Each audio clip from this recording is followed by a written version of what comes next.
嗰邊滑雪啦，所以我哋咧就諗住喺樓下呢一度咧就食個早餐就算啦。咁我哋就嗌咗杯咖啡同埋咗個包，試一試佢哋日本嘅早餐。哇，咁大杯嘅！哇，佢呢個係嗰啲汽水加大版咁樣咯，未試過咁大杯咖啡，好黐線。我哋今餐成為1500 yen，呢個係 BLT， 後面有一個就係 bacon and egg 啦，佢個樣個賣相好似 OK， 開吃。開大杯吧。佢日本咖啡係偏咁多咖啡味，佢個奶嘅比例比較多，但係佢個奶係出色嘅。真係成個包跌咗，包幾脆。我覺得香港成個咁質素嘅。同埋佢都幾辣嘅。你塊面咁大都辣落去塊面。棒！好滑。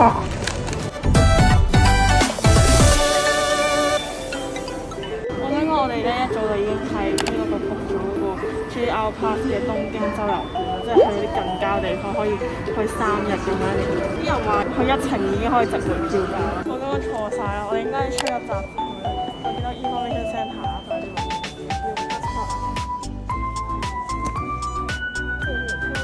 你會唔會好似佢咁？人哋好靚喎，盲盒咁樣喎。我哋而家咧就嚟到呢個車站啦，但係我哋咧就要等車，因為咧佢係同一個站口，即係我哋呢個叫20號班線啦。但係咧佢係有勁多架唔同嘅車啦，所以要睇清楚究竟邊一架咧係先好上，同埋可以用 Google Map search，因為 Google Map 都幾準嘅。我哋用完 Google Map search 完之後，再問咗幾個日本人，佢哋都話啱啦。咁我哋就坐喺度休息下先啦。但係而家嘅時間已經係就嚟12點啦，人哋個滑雪場4點半就閂。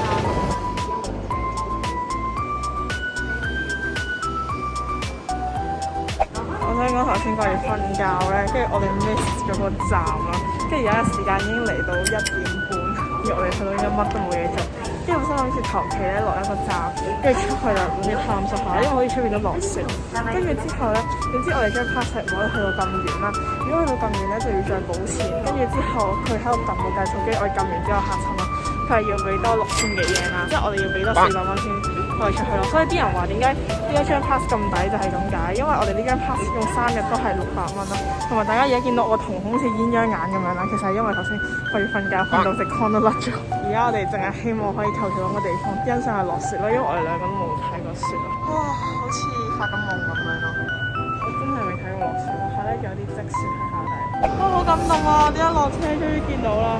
加拿大滑雪場，耶！我哋爭啲又 miss 咗咯。之前我哋頭先太興奮，因為喺度睇嘢咧，真係好容易 miss 站咯。你唔好亂咁擺啲嘢落個頭度。我而家開心嘅笑容啊 ！Oh my god！有雪啊！落緊雨啊！落緊雨啊 ！Oh my god！嚇雪嚟嘅喎。雪嚟嘅咩？佢有水嘅喎，但係嚇溶咗咪變水咯？你睇下人哋把遮白色嘅喎。其實水同雨只差一線咯。哇！咁大個都第一次人生睇雪啊，真嘅雪啊 ！Oh my god！ 哇，好似一幅畫咁樣啊！哦，好靚啊！雪啊雪啊！呢個雪啊，揾到。好得意啊！第一次睇雪啊 ！Oh my god！呢度係雪嘅路啊！我想摸下啲雪。哇哇哇！好似綿綿冰咁啊！好似綿綿冰啊！豬豬，你摸下，你摸下先啊！係咪好得意啊？我想講而家越嚟越大雪咯，勁開心咯！啲日本人而家見到我哋心諗咩料啊？落雪有咁開心啊！跟住我哋而家咧就行緊去我哋本身諗住去嗰個滑雪場啦，但係而家應該唔係好夠時間，我就諗住求其搭下佢啲纜車啊，雪開唔開心啊？開心。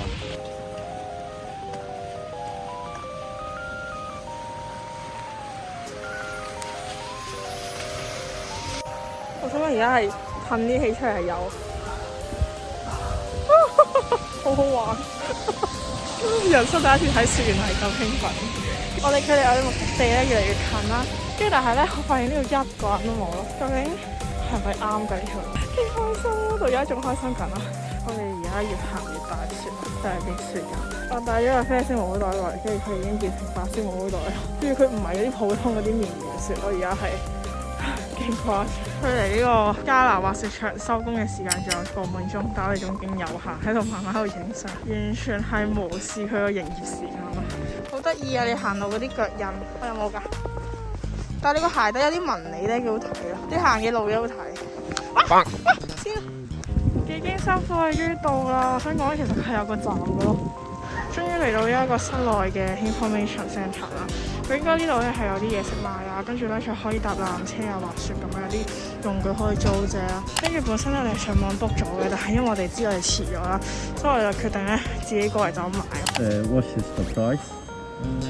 Gondola one day pass is gondola only. OK。哦，即係26蚊。呢個 OK， 超值嘅 ，thank you。好啦，我哋而家先買咗1日嘅纜車券啦。下次我哋可唔可以搭上去，跟住再搭翻我哋再搭上去？可以，你中意點搭都得㗎。而家哇個頭亂到咁樣嘅。而家時間已經係3點啦，咁佢呢一張券就可以用到去5點嘅。咁所以其實都有2個鐘，我覺得我哋要拍相啦，感受下纜車體驗都 OK 咯。滑雪就可能下次先咯。原來呢個係一個免觸式嘅卡嚟。哇 ，Hello， 纜車啊係。攞張 course map 先，睇下自己去到邊。真等呢個就係我哋嘅纜車，佢係同海洋公園啲纜車冇分別。哇！得多。能見度勁低。哇！後面有個勁似富士山物體，奧比。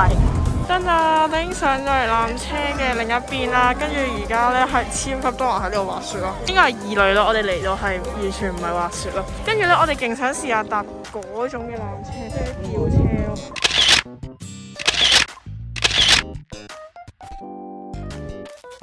好啦，我哋啱啱行翻出嚟之後咧，雖然好凍，但係我都有啲想食點同埋一個雪糕，就係成為350英里嘅雪糕。冇乜特別。轉眼間你嚟到新宿，北海道海鮮23番地 ，Let's go！好肚餓，今日淨食一餐，淨食咗個包，你唔肚餓咩？好似冇乜過真係。啊！咁大件事！ありがとう。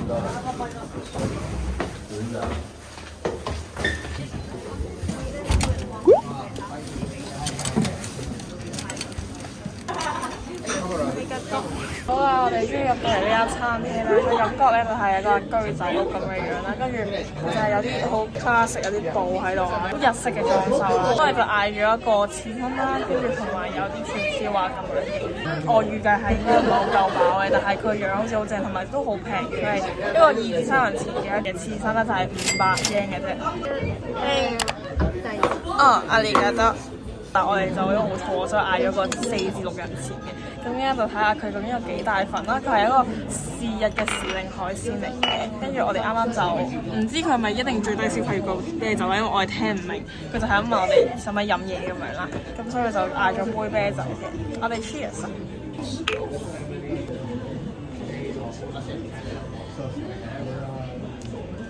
不如你試下中華西冷同香港有咩分別啊？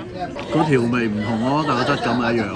哇！率先上場嘅係呢個生蠔，佢比我想象中細隻啦，其實，但係都 OK 嘅。佢殼好大，但係個樣似幾新鮮。佢好重海水味，但係好食咯。佢唔腥咯，一啲都唔腥，好食。佢好飽滿，真係好新鮮喎！快食啊！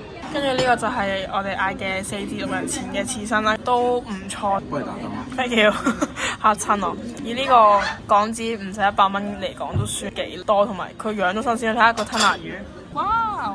食先，試下個吞拿魚。吞拿魚好食。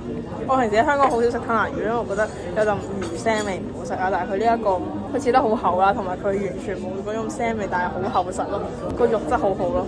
個香港人最中意食嘅三文魚，日本人係唔食三文魚。麻麻地喎。邊個麻麻地？三不文魚過都好食過香港。OK 啦。偏薄咯，佢切得，但係都唔差。有啲煎三文魚啲口感咯。可能佢唔係三文魚啦。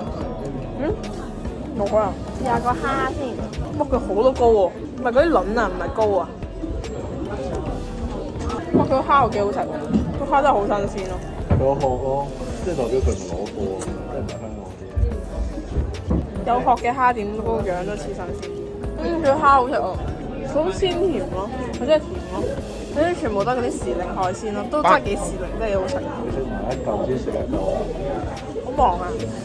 好啦，我哋最後一個喺居酒屋嗌嘅嘢就係呢一個串燒，係一個豬嘅串燒，佢都幾大嚿咯，即係我冇 expect 佢咁大嚿。佢一串都係280 yen 啊，即係計翻港紙大概係10幾蚊咯。肉質都 OK，佢唔韌咯，一啲都唔韌。唔會話好油啊，好出牙啫。試下點佢側邊有啲芥末地優嘅，應該有冇好食啲啊？都好食，但係我覺得似佢本身個汁係好食啲咯。佢中間有嚿洋葱咧。哦，解一解你。好啦，我哋終於食完啦，跟住走嘅時候埋單就係5900幾 yen 啦。但係我覺得嗰個 quality 係真係幾好咯，同埋你香港食唔到咁平嘅刺身。我哋嗌得貴咗係因為隻蠔咯，但係隻蠔都真係幾好食。而家我哋就出發食第二間餐廳，因為咧我哋勁肚餓啦。我哋決定將一次個 quota 擺晒喺夜晚，就而家就去食拉麵。我哋而家就行去歌舞伎町嗰度睇一睇。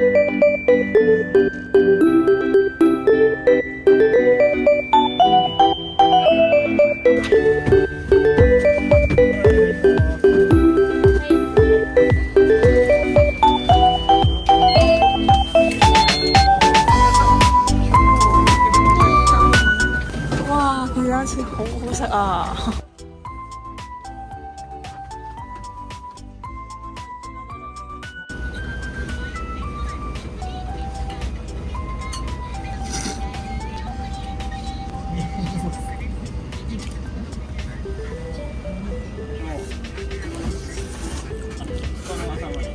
個麵真係偏硬啲。你成日嚿叉燒好有驚喜啊！我覺得。好腍咯，因為叉燒唔係平常啲薄切切嗰啲，係勁厚咯，同埋口感好豐富。好啦，食完出嚟要講下呢個食評先，我覺得係有啲鹹咯，其實即係未去到好好食，但係 OK 嘅，即係 not bad 咯，比起我哋前兩日食嗰啲拉麵，其實感覺上係好正宗咯，但係佢係偏鹹少少，但係佢個叉燒係真係幾好食嘅，同埋好厚切嘅感覺啦，即係其實 overall 比香港嘅質素應該係有7分咯，但係如果以日本嘅話應該得6分咯。我好中意食佢叉燒同個蛋咯。佢係俾個分俾個蛋啦，因為個蛋咧佢唔係嗰啲溏心蛋。個麵質咧唔係香港人中意嗰個麵質嚟。我就係嗰啲典型嗰啲香港人咯，即係要食嗰啲濃啲嘅麵咯。但係如果真係食重口味嘅人都可以試一試，我覺得都 not bad 啦，喺新宿嚟講。